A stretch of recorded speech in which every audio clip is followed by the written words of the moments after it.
can speak anything.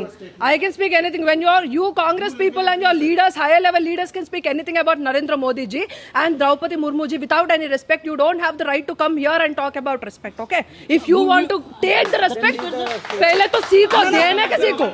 कुछ Let me answer. They are not targeting individual. నాకు సంబంధం లేదు. తను చెప్పిన పాయింట్స్ కి we have answers. Because if they have to target the country. Mic is yours. Now the mic is yours. Mic is in your hand. మీ చేతిలోనే ఉంది. మిమ్మల్ని ఆపేటోళ్ళు ఎవరు లేరు ఇక్కడ. వీళ్ళు ఇన్ని సంవత్సరాలలో చూడని అభివృద్ధి 10 సంవత్సరాల్లో మేము చేసి చూపించామని అంటే దానికి వాళ్ళకి ఆన్సర్ దొరకదు. మళ్ళీ వాళ్ళు రామ మందిరం దగ్గరికి వెళ్తారు, మళ్ళీ బీజేపీ మీద మతం అని ముద్ర వేయడానికి ప్రయత్నం చేస్తారు, అంటే మైనారిటీ అపీస్మెంట్ పాలిటిక్స్ గురించి మాట్లాడతారు. ఇవన్నీ చేసేది కాంగ్రెస్ గవర్నమెంటే. వీళ్ళ గురించి వీళ్ళు మాట్లాడతారు ఏమంటే, ఈ అన్న చెప్తారు he's representing the entire bunch of people కాబట్టి నేను ఆన్సర్ చేయాలనుకుంటున్నా. డెమోక్రసీ గురించి వీళ్ళు మాట్లాడతారు. ఎవరైతే ఎమర్జెన్సీని ప్రకటించి ఒక సామాన్య పౌరుడి యొక్క హక్కుల్ని కూడా తీసేసుకొని ద బేసిక్ ఫండమెంటల్ రైట్స్ కూడా సిటిజన్స్ దగ్గర నుంచి పీకేసుకొని లాగేసుకొని తన కుర్చీని కాపాడుకునే ఇందిరాగాంధీ వీళ్ళ పార్టీకి చెందిన ఆమెనే. వీళ్ళకి అసలు డెమోక్రసీ గురించి మాట్లాడడానికి హక్కులు ఏమైనా ఉన్నాయా? అండ్ ఈ తెలంగాణ బిడ్డగా నేను మాట్లాడుతున్నా, నేను ప్రశ్నిస్తున్నా. కాంగ్రెస్ వాళ్ళు ఇచ్చారు కాబట్టి వీళ్ళు ఇక్కడ ఏమంటారు అధికారంలోకి వచ్చారని 1969లో 369 మందిని కాల్చి చంపింది కాంగ్రెస్ వాళ్ళు. తెలంగాణ రాష్ట్రం అడిగినందుకు చంపి పడేశారు కాంగ్రెస్ హయాంలో. అంతమంది ఈరోజు తెలంగాణ రాష్ట్రంలో చావులు బలయ్యారని అంటే బికాస్ ఆఫ్ కాంగ్రెస్ పార్టీ. అసలు వాళ్ళకి ఏం అధికారం ఉంది మరి తెలంగాణ రాష్ట్రం గురించి మాట్లాడేది? అసలు దేశం గురించి మాట్లాడడానికి వాళ్ళకి ఎలాంటి అర్హత ఉందన్నా? రిలీజన్ గురించి మా మీద ముద్రేస్తారు. ఎప్పుడైతే పార్టీషన్ జరిగిందో on what grounds and on what basis did Congress government sign on the partition? ఎవడబ్బా సొత్తని మీ జోబులో నుంచి ఇచ్చిన పైసల భూమిని ఇచ్చి పడేసిర్రా? ఎవరిది భూమి? భారతదేశాన్ని ముక్కలు చేసి కుక్కలకి పంచినట్టు విస్తరలో ఇలా పడేసింది ఎవరు? కాంగ్రెస్ గవర్నమెంట్ కాదా? అప్పుడు రిలీజియస్ బేసిస్ ఎప్పుడైతే పార్టీషన్ జరిగిందో మరి ఇది హిందూ దేశంగా ఎందుకు ప్రకటించబడలేదు?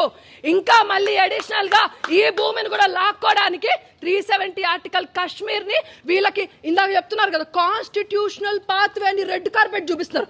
కాన్స్టిట్యూషనల్ పాత్వే అని మాట్లాడే ముందు అంబేద్కర్ గారి గురించి మాట్లాడే ముందు మీకు కనీసం మినిమం రైట్స్ ఉండాలి. ఆయనను ఓడించడానికి ఆయన కాన్స్టిట్యూషనల్ బేస్ లో ఇప్పుడు నించొని ఎంపీ టికెట్లు ఎమ్మెల్యే టికెట్లు నేను కంటెస్ట్ చేసినా నేను పోటీ చేసిన అని మాట్లాడుతున్నారు కదా. అది ఆయన రాసిన కాన్స్టిట్యూషన్ బేసిస్ అని మీరు మాట్లాడుతున్నప్పుడు అదే ఆయన నించున్నప్పుడు 3 సార్లు ఓడగొట్టడానికి ప్రయత్నం చేసింది కాంగ్రెస్ గవర్నమెంట్. అప్పుడేం మీకినారు మీరు మరే అని? అప్పుడు మరి అంబేద్కర్ గారు రాజ్యాంగాన్ని మీరు అంత రెస్పెక్ట్ చేయాలనుకుంటే ఇన్నిసార్లు ఎందుకు మీకు అనుగుణంగా మైనారిటీస్కి అనుగుణంగా ఎందుకు రాజ్యాంగాన్ని అమెండ్ చేయాల్సిన అవసరం పడింది? ఫస్ట్ ఆర్టికల్ 1లోనే చెప్తా ఇండియా దట్ ఈస్ భారత్ అని అంబేద్కర్ గారే రాశారు.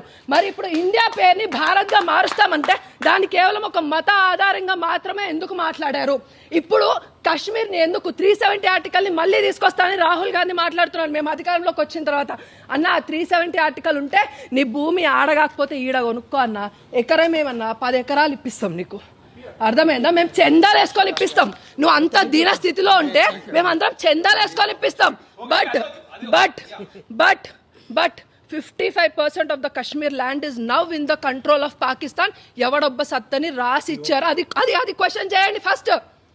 ఈ రోజు మన దేశం ఎటుపోతోంది? ఇంకా యువకులు అటు సైడ్ కూర్చొని మాట్లాడుతున్నారనంటే ఈ రోజు కళ్ళల్లోంచి నీళ్లు కాదు రక్తం వస్తుంది.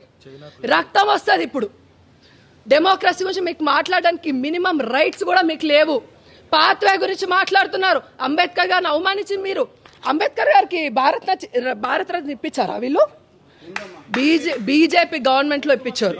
బీజేపీ గవర్నమెంట్ లో భారత రత్న ఇప్పించారు. కనీసం పార్లమెంట్ లో అంబేద్కర్ గారి విగ్రహం కూడా లేదు. ఆయన కనీసం పూలేసిన దాఖలాలు కూడా మీ బతుకులు కాదు. బీజేపీ గవర్నమెంట్ లో అంబేద్కర్ గారిని మర్యాద పూర్వకంగా చూసాం. ఈరోజు ఒక 370 ఆర్టికల్ యూసీసీ ఎన్ఆర్సీ సిసిఏ ఇవన్నీ కాదు. ఈరోజు దేశము 70 సంవత్సరాలు అడుక్కు తినే స్టేజ్లోనే ఉండింది. 70 సంవత్సరాలు 10 సంవత్సరాలు మాత్రమే అభివృద్ధి కాలాన్ని భారతదేశం చూసింది. ఇది భారతీయ జనతా పార్టీ యొక్క గొప్పతనమే, ఇది నరేంద్ర మోదీ గారి యొక్క గొప్పతనమే, ఇది సంఘటిత శక్తి యొక్క గొప్పతనం మాత్రమే. అది మేమందరం మా అందరికీ గుర్తుంది. మా అందరికీ తెలుసు శాంతి మంత్రాలు వీళ్ళు మనకు బోధించాల్సిన అవసరం లేదన్నా. మాకు శాంతిగా ఎప్పుడు ఉండాలో తెలుసు. ఖడ్గం పట్టుకొని ఛత్రపతి శివాజీ మహారాజ్ ఎప్పుడు అవ్వాలో కూడా మాకు తెలుసు. వీళ్ళు ఎప్పుడైతే రామ మందిరాన్ని వీళ్ళు ఫర్గా ఉన్నారా, 370 ఆర్టికల్ వీళ్ళు వ్యతిరేకం కాదా? రామ మందిరానికి ఫర్గా అంటే వీళ్ళ నాయకులందరికీ ఏం రోగం పుట్టింది? రామ మందిరానికి రావడానికి ప్రతిష్టాపన రోజు ఎట్ ద సేమ్ టైం కోర్టులో అసలు రాముడు అనేవాడే కల్పితం అనడానికి అడ్వకేట్స్ ని వ్యతిరేకంగా పెట్టింది కాంగ్రెస్ వాళ్ళు. ఇవన్నీ క్వశ్చన్ చేసుకోండి. నేను హిందూని, నేను సోమవారం శివుడి దగ్గరికి వెళ్తా, మంగళవారం ఉపవాసం చేస్తా, కడుపు మార్చుకుంటా, కాలు కడుక్కుంటా, ఇలాంటి కాదన్నా. మనం పోయి పూజ చేయాలంటే వన్ సెకండ్ మనం పోయి పూజ చేయాలంటే గుడి బతుకుండాలి. ఈరోజు ఆంధ్రాలో గుళ్ళని ధ్వంసం, ఒక్క నిమిషం అన్న, గుళ్ళని ధ్వంసం చేస్తున్నారు. మీ కాంగ్రెస్ వాళ్ళు ఎవరు మాట్లాడారు? ఈరోజు బాబ్రీ మసీద్ డెమోలిషన్ గురించి మీరు మాట్లాడుతున్నారు, కానీ అంతకుముందు అక్కడ రామ మందిరాన్ని కూల్చి అక్కడ మసీద్ కట్టారనడానికి మీరు ఎందుకు ఒప్పుకోవట్లేదు? ఎప్పుడు మైనారిటీ అపీస్మెంట్ పాలిటిక్స్ ఇప్పటికైనా బంద్ చేయండి. లేకపోతే మీ అమ్మ చీర కట్టుకునేది రేపు నీ పిల్లమో నీ కూతురో బుర్కా వేసుకునే